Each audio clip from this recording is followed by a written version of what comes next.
Les nutriments, après, on va avoir les protéines, les lipides, les glucides, donc on va avoir des besoins journaliers différents. En termes de kilocalories, à peu près pour des ados de votre âge, on est sur 2000.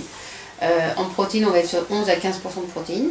Sur les lipides, on est sur du 30-35%, quoique maintenant ils ont augmenté, on est sur de nouvelles recommandations, on est sur du 35-40%.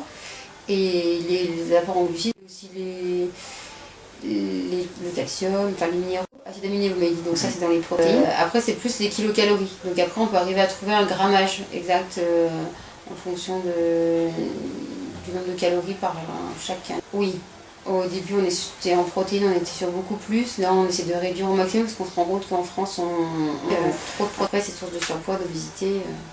Parce que les protéines apportent aussi souvent des lipides, du gras, donc des matières grasses. Oui, alors il y a pas mal d'études déjà qui voilà, on en parle de plus en plus du développement durable. Donc on se baserait sur des légumineuses, toutes les protéines d'origine végétale et pas d'origine animale.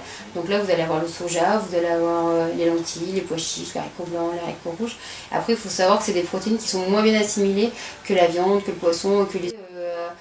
Après, il n'y a pas forcément de très très grosses carences. Ça, après, on le voit que si on a vraiment une analyse sanguine, parce qu'on aimerait qu'il y ait moins de production de bœuf, de poulet, pour pouvoir voilà, avoir plus de culture de céréales.